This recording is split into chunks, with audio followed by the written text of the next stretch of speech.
Hi guys, welcome to lab exercise 2.3 where we're going to learn about cell signaling. This first section is talking about surface carbohydrates and blood typing. So the surface of all of your red blood cells has something called an antigen on it. You either have A antigen, B antigen, or AB antigen. And then we also have something called Rh factor. This would be where your blood type would be either positive or negative. These are all A, B, and O, a type of glycolipid or a type of surface carbohydrate that tells the identity of the cells. So this chart right here is asking us to cut out the items on the very back of the sheet. So the very last page of this, I've already cut that off and I have them here. So what we're going to do is we're going to glue them in the appropriate spot for the appropriate blood type. So let's start out with blood type A. If I'm looking for blood type A, I am going to find a piece of paper that has blood type A. Here is blood type A. I'm going to glue it right here for blood type A. Now, if I have blood type A, that means that I produce A antigens, and the antigens are a type of carbohydrate. So we're going to look through here and find A antigens. A antigen right there. Okay, we can cut it down to fit it in size. So if I have A blood, I'm going to have A antigen, which is a carbohydrate, on the surface of my blood cells. If I have type A blood, then my body is going to produce an antibody against any other blood type. So I produce anti-B antibodies. This is a type of protein that causes type B blood over here to get attacked or coagulate. So we definitely don't want somebody with type B blood to donate to us because our antibodies will attack it. So far we have type A blood produces A antigens, but it produces B antibodies. Now that means that the only kind of blood that can be accepted by this person is going to either be type A or type O. Next, let's look at blood type B. If I have blood type B, I'm going to find the blood B, which tells me that I am producing B antigens. This is the carbohydrate that's on the surface of the cell.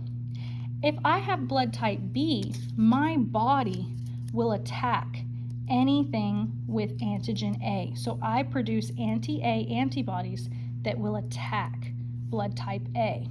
That means the only person who could donate blood to me is somebody with also blood type B or somebody with blood type O. What do you think it looks like when I have AB blood? Well, if I have AB blood, I'm going to have both A and B antigens. A and B antigens at the same time. Type AB blood does not produce antibodies against A or against B because we have both A and B antigens. If we produced those antibodies, it would be attacking itself. So that means that this person could accept blood from type A, from type B, from type AB, or from type O. So type AB is known as the universal recipient. Type O blood does not have any antigens, okay, or it doesn't have any AB antigens. It has its own antigens, but they're universal. So we did not produce any antigens, but if a person with type O blood received type B blood, that would be a problem because we produce B antibodies and we produce A antibodies. So neither A or B could donate to type O, but if you notice, type O is listed here, here, and here, which means type O is known as the universal donor. So once you get those cut out, you need to glue them down in this arrangement. I know they're a little wampus, a little sideways, but cut them out and glue them down in this chart so that you have all of these answers ready to go. All right. Next, we're going to be talking about blood typing, and I'm just going to move those to the side. And we're going to be talking about blood typing.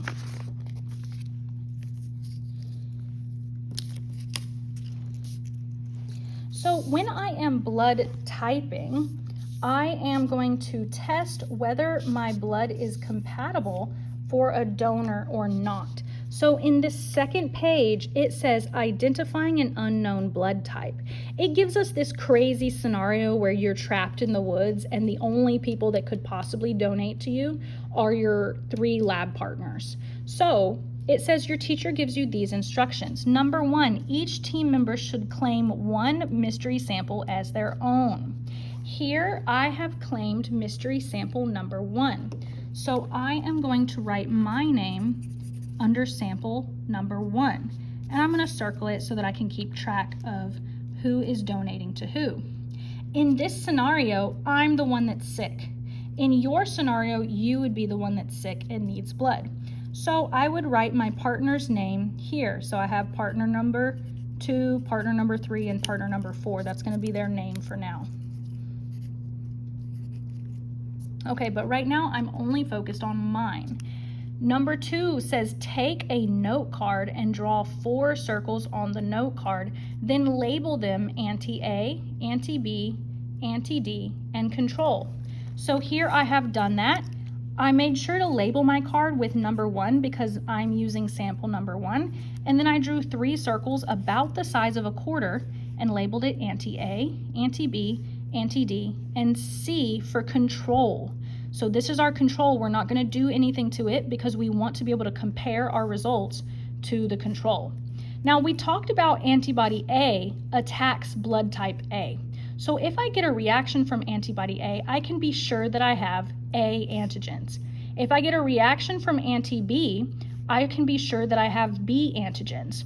If I get a reaction from both A and B, I can be sure that I have blood type AB. If I get a reaction from neither A or B, I know that I have blood type O. But what about anti-D? We never talked about anti-D. Well, anti-D is testing for RH factor. So this is going to tell us whether we are positive or negative. If we get a reaction, we're going to be positive. If we do not get a reaction, we're going to be negative. So here in step number 3, it says place 1 drop of blood into each circle on your card. So I have my sample number 1, and I am going to drop 1 drop of blood into each circle. Give it a good generous amount. All right, next, number 4, 5, and 6 say the circle labeled anti-A will receive anti-A serum, the circle labeled anti-B will receive anti-B serum, and the circle labeled anti-D will receive anti-D serum. So here I have anti-A serum. So I'm going to drop it right on top of my anti-A. Then I'm going to take anti-B, and drop it right on top of anti-B. I'm going to take anti-D and drop it right on top of anti-D. And remember, I'm not doing anything to the control because I want it to stay normal. All right, so I'm going to kind of spread out my blood so that I can view it. And you see how it's kind of clumping up in these little bitty clumps. That is a signal that there has been agglutination. So number 7 says compare each sample with the control. If the sample appears clumped, this is agglutination. I've provided you a picture of agglutination. And this is a great example of agglutination, very visible right there. So that means I know that I have at least type A antigens. So in number 7, it says make a note of this instance of agglutination and record your observations in the chart. So next to sample 1, I can draw an X for anti-A because I know that I've had a reaction with anti-A serum. So let's do anti-B. I want to get a clean toothpick. I don't want to mix my toothpicks. And even after spreading it out, I don't see that clumpiness. that I saw in anti-A. So comparing the results between B and A, I would say that I do not have a reaction for B. I'm going to continue this with anti-D. Oh, and this is just super thick and goopy. I don't know if you can tell in the video, but this is super goopy right now. So I'm going to call that a reaction. Okay, so it looks a little bit different than anti-A did, but it is a reaction. It's super goopy. So according to this, if I compare these results to my control, I got a reaction for A and for D, but not for B. So going back to my chart, I have A positive blood. Okay, let's continue this for sample number 2, 3, and 4. So I have the samples already made. So let's look at 2. All I have to do is kind of view the agglutination that may or may not have occurred. And here I can see agglutination happening in B, and D is very thick. I'm going to use a new toothpick to kind of show you how thick it is. It has clumped up quite a bit. That's a whole clumpy thing. So I can see agglutination happening in B and D, but I don't see it in A. So this one, I'm going to record on my chart as B and D. If I have a reaction in sample number 2 for type B and Rh factor, then I know that I have B positive blood. Let's do sample number 3. So sample number 3, I'm going to kind of move it around. I already can tell that I have agglutination for type A because I can see those little squigglies there. I'm going to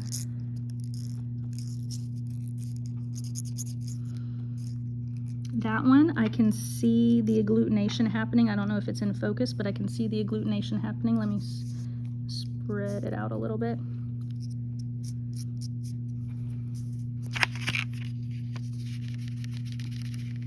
There's that agglutination. So you can see the agglutination in A and B, but we shouldn't really see, yep, we see it in D as well. So we have agglutination in D. So this one, we had a reaction for A and B and D. So we have A, B positive, which is interesting because the bottle says otherwise. So A, B positive for this one. Now the last one, it's been sitting here for quite a minute. So let's see if we have any agglutination. No agglutination in A. Let's see about B. Nothing in B. That's just the moisture that was soaking through the paper. You don't see the agglutination here in the thin part. Okay? But then when we check D, it's once again super clumpy. Okay, and if we compare that to C, C should be nice and smooth. Nothing going on with C. So on the last one, we did not have a reaction for A or B, but we did have a reaction for D. So we did not have A or B, but we did have D. So this is O positive blood. That means in my case, I have A positive blood. That means the only person that could donate to me is O positive. The only person that could donate to me is O positive. So on the first question, it says, looking at your partner's blood types, who could donate blood to you? Sample number 4 has type O positive, which can donate to me, type A positive. In fact, O positive could donate to anyone in this group, okay? But type AB could only receive from anyone in this group. Type A could only receive from O, type B could only receive from O, but type AB could receive from anyone, and that's because they're all positive. All right, what could happen if a person with type A receives blood from donor B? Well, this is going to happen. It's going to goop up like that. That's really bad for your blood. We don't want agglutination to happen in our bloodstream. That blood will no longer be able to carry oxygen throughout your body and will not be able to do its job. You will die. So we don't want that. So write something here about them being incompatible because of the antigens and the antibodies. What does agglutination indicate? Well, agglutination indicates that the antibodies have attacked the antigens, okay, and started to clump up. You notice that these antibodies have 5 branches. That means it can grab onto 5 different blood cells and clump them together. And then any other antigen or antibody that is attached to the antigen will have 5 more. So they clump together very quickly, causing coagulation and agglutination. How would a pregnant woman with type negative blood, how would her pregnancy be affected if her fetus was type positive? Well, in today's day and age, really nothing, because any pregnant woman with Rh negative blood will receive a type of medication to prevent her from attacking that fetus with Rh positive blood.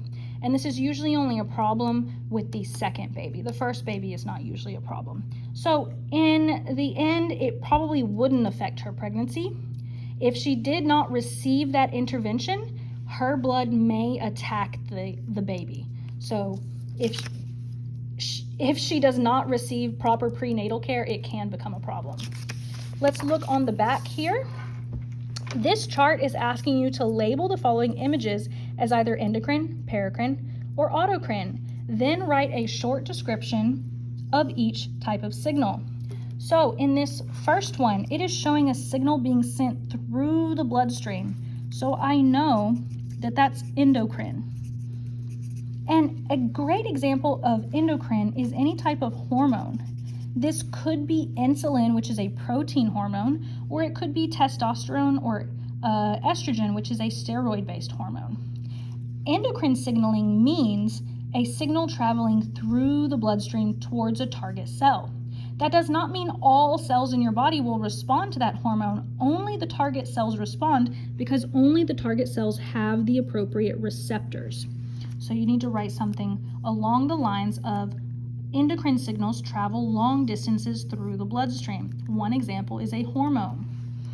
The next one is showing a signal being sent across a very small gap. This is called paracrine. Paracrine signaling is short distance signaling, signaling from adjacent cells. The best example of this is a neurotransmitter. Ran out of room there. A neurotransmitter, because they send signals across a synaptic cleft or a small gap. The signal is actually being sent out into the extracellular fluid. Now, neurotransmitter could be literally anything. There's no rules. It could be a very small protein, or it could even be a gas like nitrogen. So different things can count as neurotransmitters, just like different things can count as hormones. Like the protein insulin is a hormone because it's being sent through the bloodstream. We also have steroid-based hormones. So different types of molecules can be considered a hormone or a neurotransmitter, but both hormones and neurotransmitters are considered ligands. Now this one is showing a cell that is producing a signal that is then returning and affecting the cell itself. This is called autocrine. Auto meaning self, autocrine.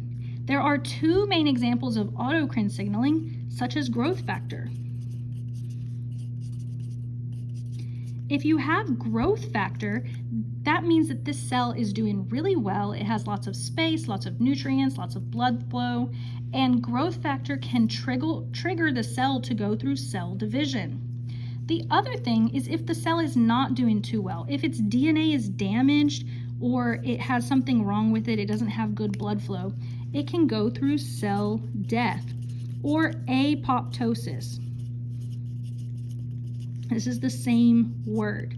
Apoptosis is a signal that the cell can send that affects itself and those around it. So it's kind of an autocrine-paracrine signal combined that will cause the cell to die.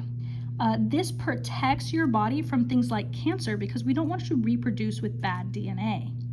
So if you've ever gotten a sunburn, you've experienced apoptosis when your skin died and peeled off. It's protecting your body from damaged DNA in your skin cells.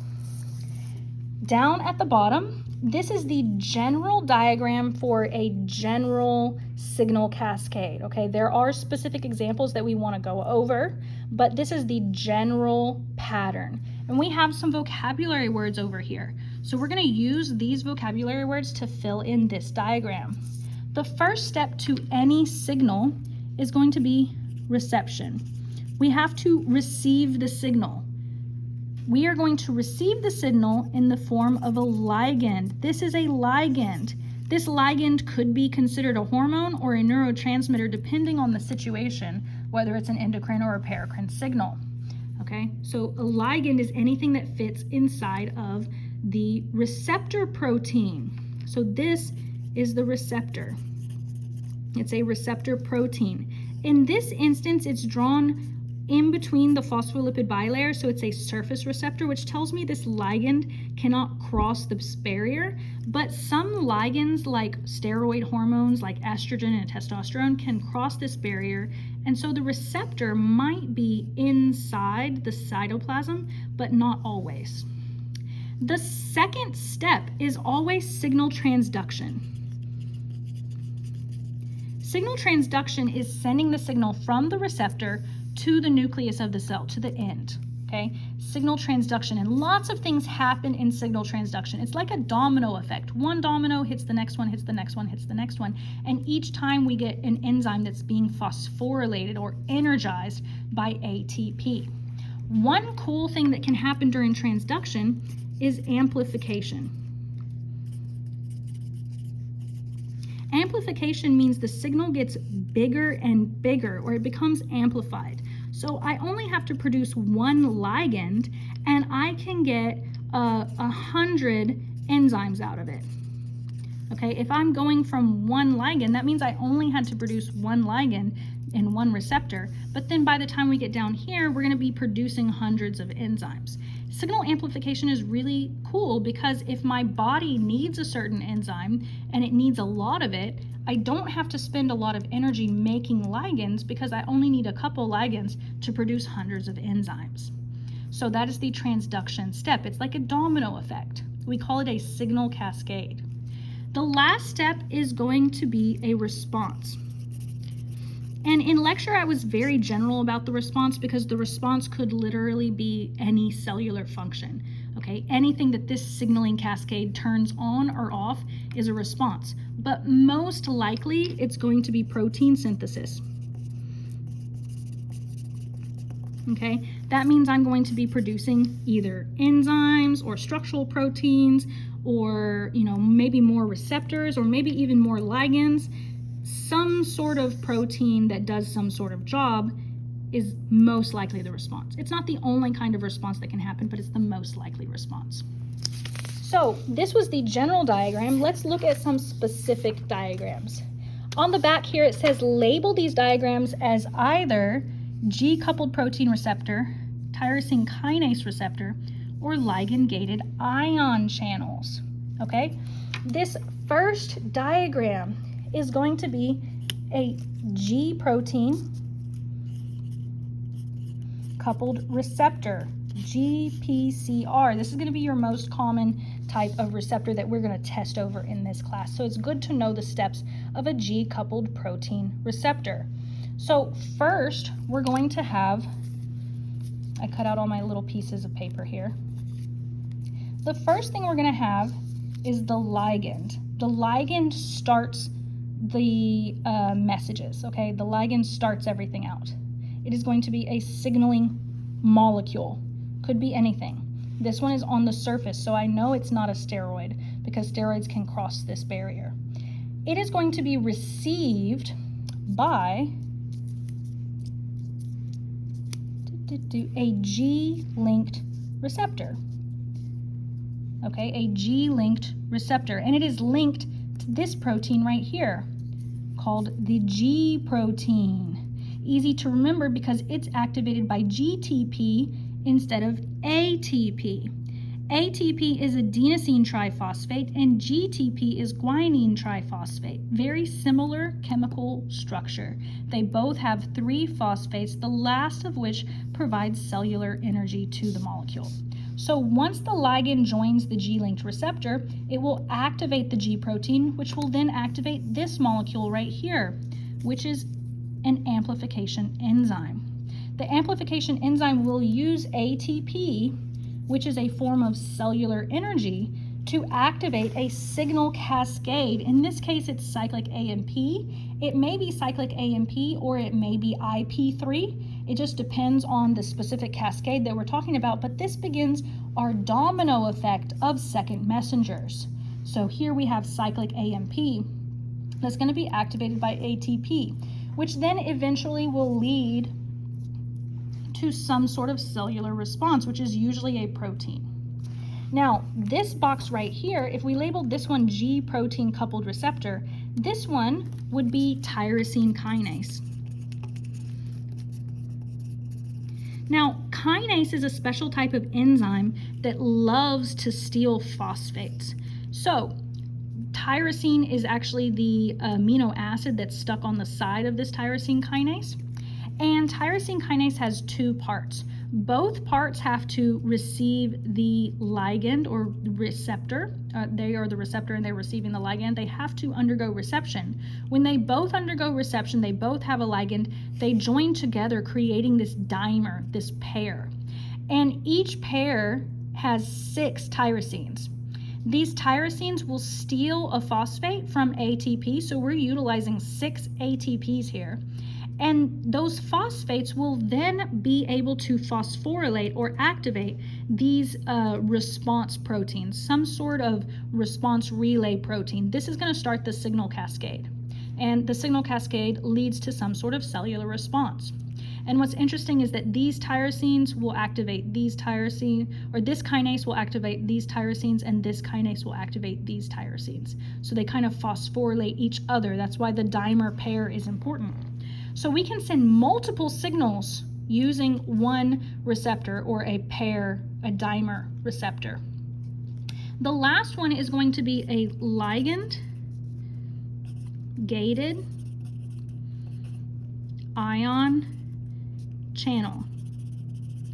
And it is exactly what it sounds like. It is an ion channel that is gated until some sort of ligand binds it. In this case, it's a neurotransmitter. And tons of ions will flow through the channel very rapidly in this kind of system. This is really great for neurotransmitters. They help to propagate action potentials in your brain, but these are also important for muscle contraction and the release of calcium. And in the case of a specific GPCR, the second messenger may be IP3 instead of cyclic AMP. And that IP3 does something like this. It releases a bunch of calcium from the endoplasmic reticulum. So these are also really important. So make sure that you have these answers, and I look forward to seeing you next week.